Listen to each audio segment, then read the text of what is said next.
Halo guys, selamat datang di Humanicast, Humanities Podcast episode bersama wisudawan berprestasi. Kembali lagi bersama aku, Ashila, yang akan menjadi host pada hari ini bersama salah satu narasumber dari FIB yang kebetulan baru saja di wisuda kemarin, yang akan kita tanya-tanya dan dapetin segala informasinya nih mengenai wisudawan berprestasi, atau gimana sih nanti kita tanya gimana sih caranya jadi wisudawan berprestasi, atau gimana sih caranya jadi mahasiswa berprestasi kemarin.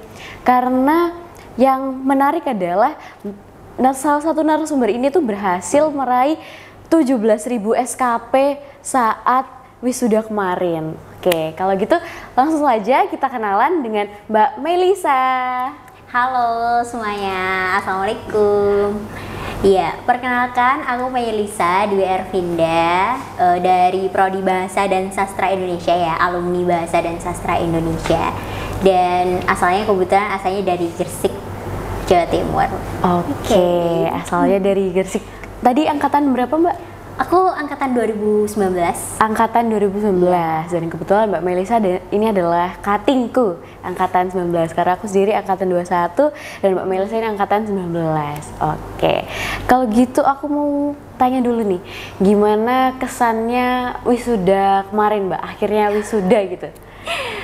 Kesannya alhamdulillah banget, akhirnya setelah bertahun-tahun ya mempersiapkan, terus struggle skripsian, terus ikut berbagai macam organisasi, alhamdulillah akhirnya tuntas tanggung jawabnya sebagai seorang anak ya kepada orang tuanya sudah tuntas. Dan seneng banget sih, apalagi kemarin dapat wisudawan berprestasi ya, jadi memberikan kursi VIP lah untuk orang tua gitu. Itu sebuah kebanggaan tersendiri sih buatku.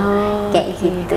Berarti kalau jadi wisudawan berprestasi itu ada kursi VIP-nya sendiri ya, Kak? Ada.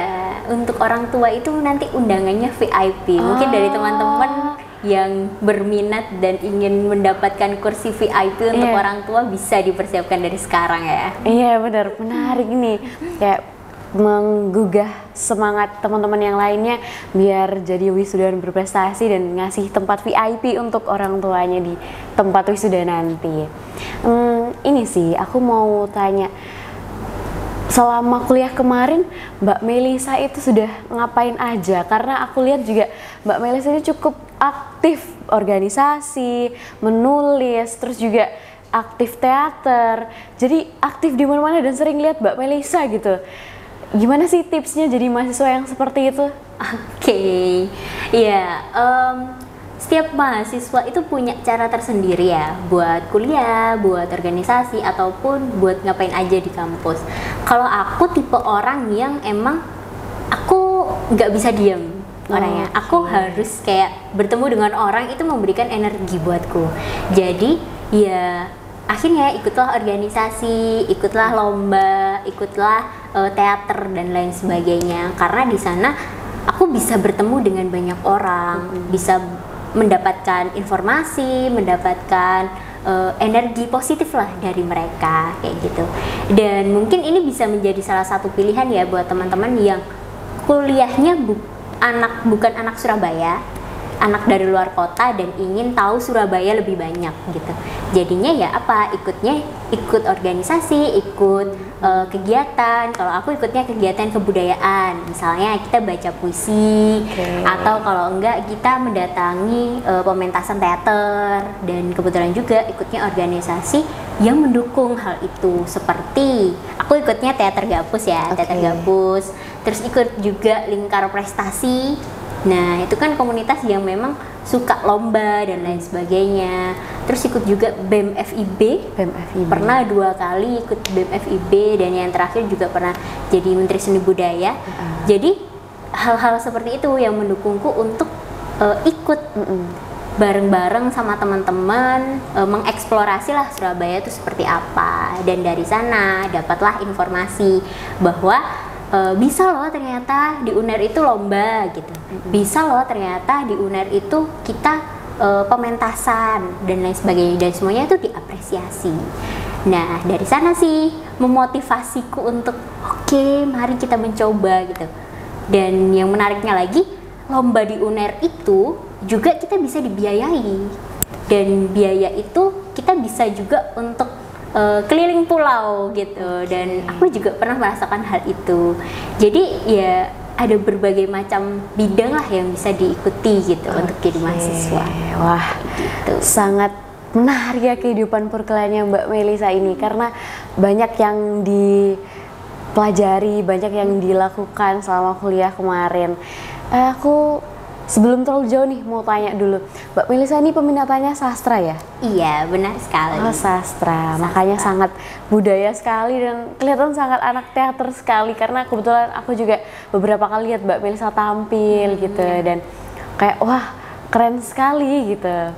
Dan ini sih Mbak, aku mau tanya sebagai mahasiswa juga ya, gimana sih caranya membagi waktu antara kuliah, organisasi, dan berprestasi gitu? Karena kalau aku sendiri dan teman-teman yang lainnya mungkin kurang bisa membagi waktu dengan baik ya. Akhirnya kita itu jadi mahasiswa yang ya biasa-biasa aja. Kita ikut organisasi, ikut kuliah, tapi yang berprestasi itu hanya segelintir saja gitu. Nah, kalau dari Mbak Melisa tuh apa sih tipsnya untuk menjadi berprestasi? Oke, tips untuk berprestasi dan manajemen waktu ya lebih tepatnya.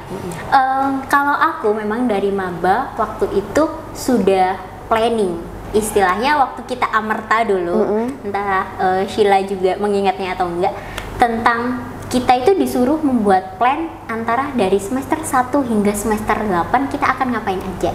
Nah, dari sana aku mulai mengotak-ngotakan lah istilahnya. Semester 1 harus apa, misalnya akademik aja dulu misalnya, atau mau coba-coba organisasi dulu. Semester 2, semester 3 baru ikut lomba.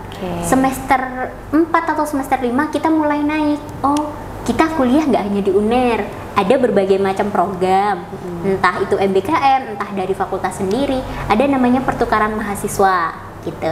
Baru semester 6, semester 7-nya kita mulai fokus nih untuk merancang skripsian. Tapi jangan lupa juga kita bisa eksplorasi lebih dalam, entah dari organisasi kita yang sudah matang, yang pernah kita ikuti di semester 1, untuk misalnya di posisi-posisi yang penting lah istilahnya, entah menjadi ketua atau apa.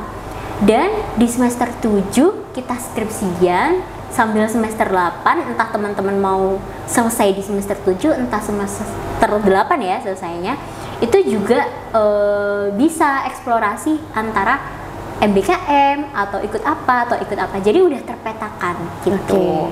Dan kalau misalnya tanya, dalam satu semester misalnya aku mau ikut organisasi, aku mau ikut lomba, aku juga mau ikut pementasan atau misalnya apa, konferensi misalnya, itu sebenarnya bisa. Jadi teman-teman dalam satu semester itu bisa memetakan kira-kira nanti aku lombanya di bulan keberapa ya, nanti kira-kira aku konferensinya aku ambil bulan apa ya, kira-kira nanti akademikku untuk memaksimalkan nilai ini aku harus seperti apa ya. Jadi lebih ke manajemen waktu dan memetakan block time lah istilahnya, memblokade waktu-waktu tertentu kayak gitu sih kalau yang aku lakukan ya. Berarti yang harus di-highlight adalah kita harus punya plan nih ke depannya, kita mau apa, dan di setiap semesternya apa yang harus kita lakukan. Jadi jelas kita petakan setiap semesternya kita harus ngapain nih. Dan tadi Mbak Melisa kan sempat menyinggung soal MBKM ya. Berarti Mbak Melisa pernah ikut MBKM atau bagaimana nih Mbak?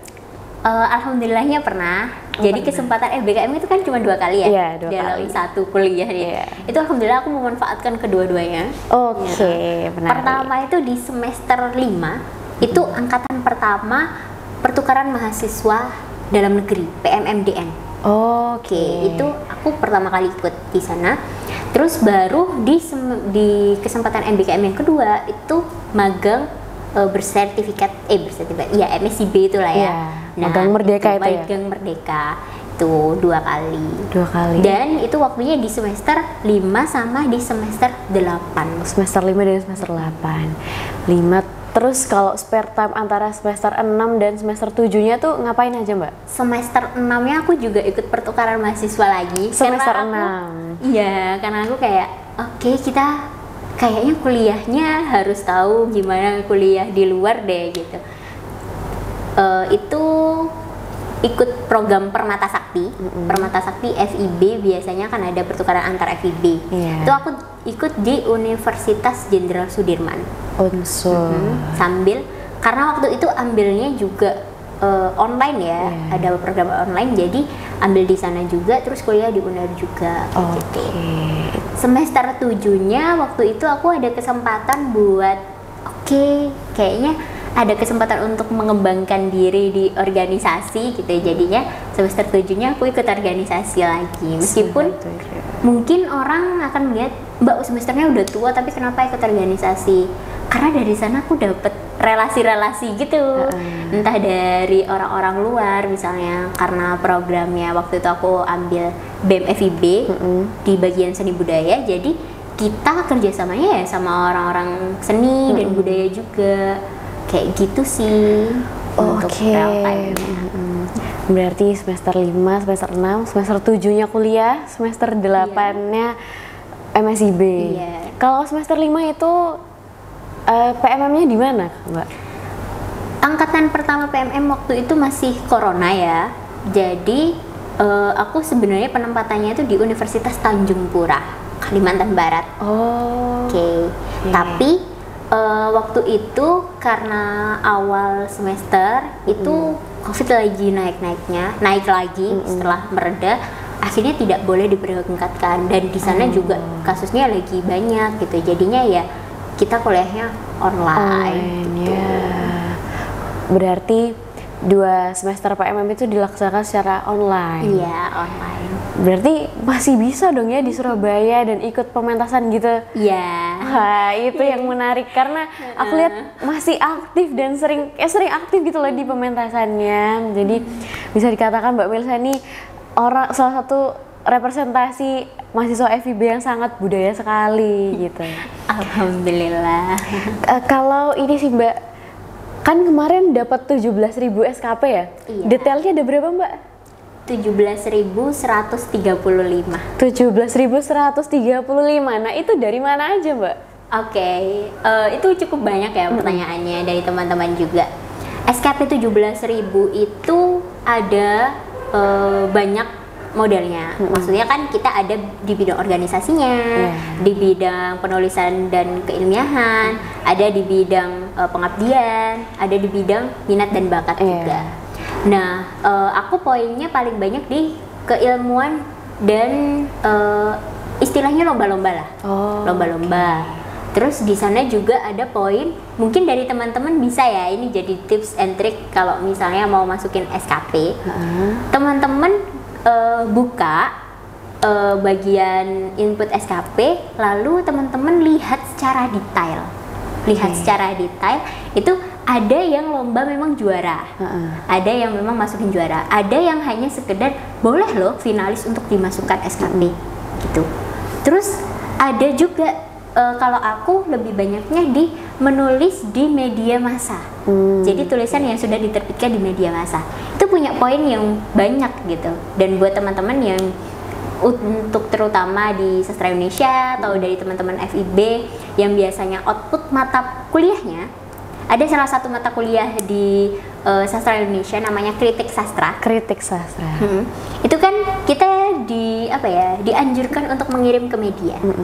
Dan kalau misalnya tulisan itu dimuat, selain kita dapat apresiasi dari redaksi, kita juga bisa masukin ke SKP. Jadi bagian menulis media massa gitu. Terus ada juga bagian seminar. Mungkin teman-teman udah pada tahu ya, bagian seminar itu bisa dimasukkan. Atau kalau enggak ya bagian pengabdian. Kalau pengabdian itu di bagian bawah, ada kegiatan sosial lainnya itu di pengabdian. Terus bagian minat bakat, bagian minat bakat ini cukup mendukung juga di SKP ku, karena selama kuliah di sastra Indonesia kan kita sering menulis ya. Dan juga beberapa di luar itu ada mata kuliah yang mendukung kita untuk menerbitkan sebuah buku, misalnya penulisan puisi. Nah, di situ bisa dimasukkan SKP. SKP-nya apa? SKP telah menerbitkan buku gitu atau menerbitkan karya. Nah, itu ada poinnya sekitar 40, teman-teman. Kayak gitu. Terus selain itu apabila ada sebuah pementasan, misalnya dari teman-teman entah anak teater, entah yang mereka suka baca puisi. Aku nggak pernah lomba, tapi aku sering diundang untuk pementasan. Sebenarnya itu juga bisa kalau misalnya dimasukkan sebagai bukti. Kan alhamdulillahnya UNER itu sangat memfasilitasi ya.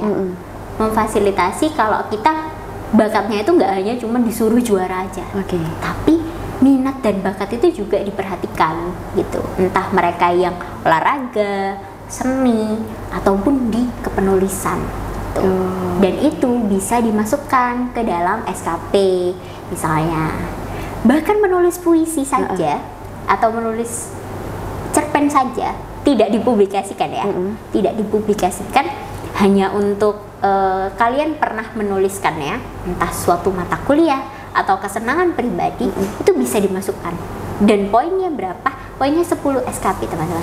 Setara kalau teman-teman ikut 1 kali seminar. Iya, 1 kali seminar jadi peserta kan 10. Nah, kalian menghasilkan karya 1 puisi atau 1 cerpen, itu juga nilainya segitu. Jadi kalau teman-teman pengen tahu kira-kira caranya gimana ya buat dapetin SKP banyak, teman-teman harus teliti. Kira-kira apa aja ya bidang-bidang yang bisa aku masukkan. Aku pernah melakukan ini, ternyata bisa loh dimasukkan ke poin ini gitu. Jadi lebih cermat aja kayak gitu.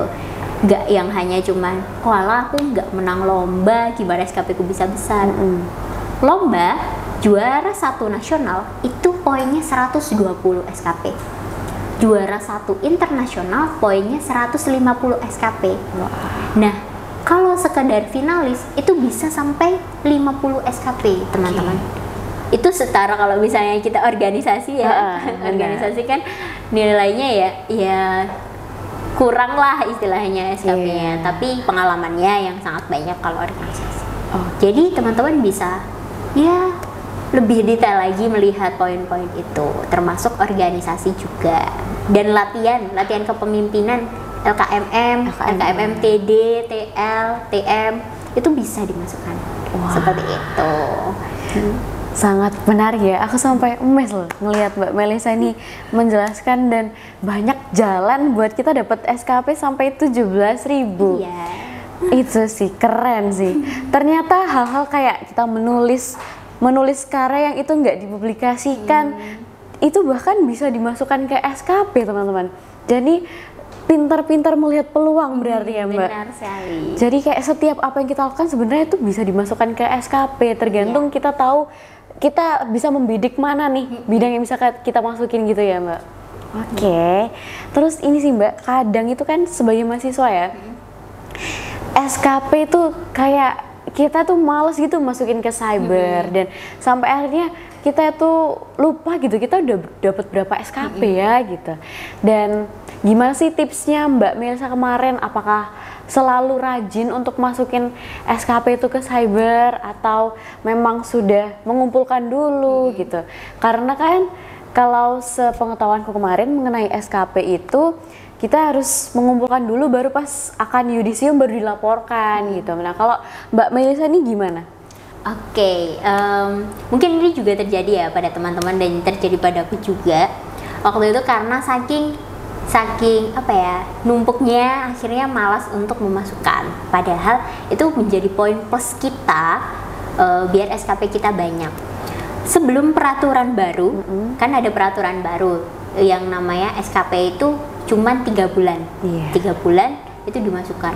Mungkin sebelum-sebelumnya dari teman-teman banyak yang menyepelekan, nanti aja kalau mau yudisium, giliran waktu udah yudisium mepet-mepet nih waktunya, itu baru kalang kabut dan harus berurusan dengan pihak fakultas dan gupuh lah istilahnya.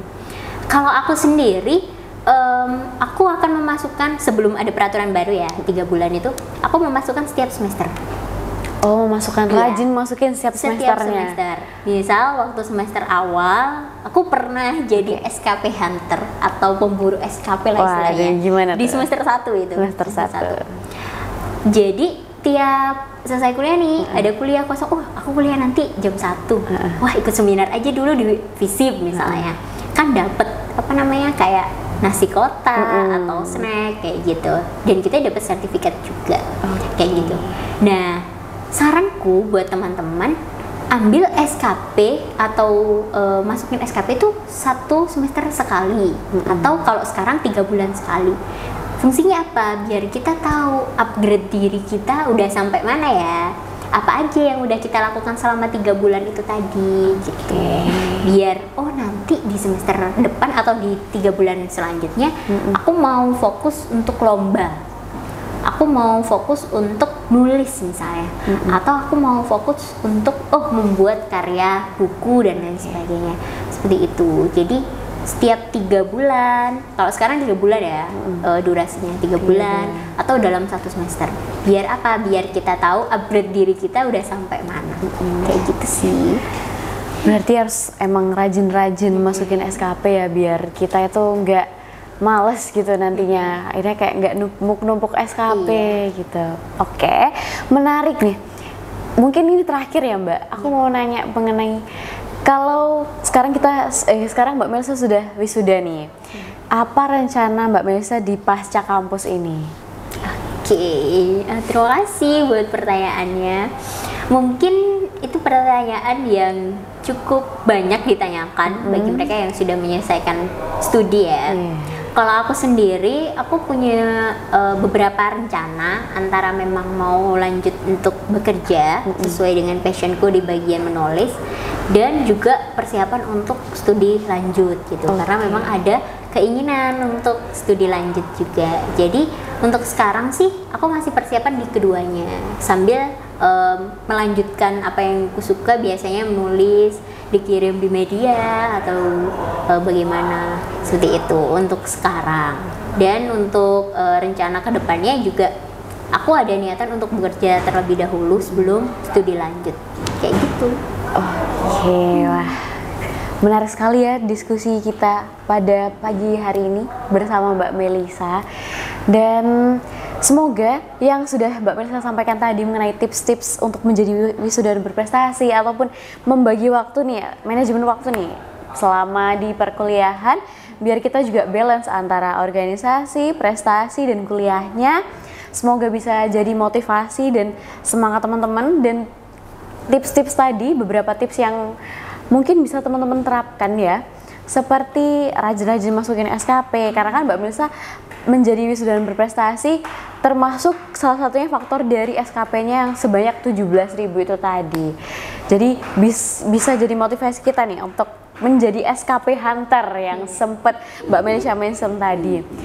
Untuk semoga kedepannya kita juga bisa jadi wisudawan yang berprestasi di jalannya masing-masing tentunya.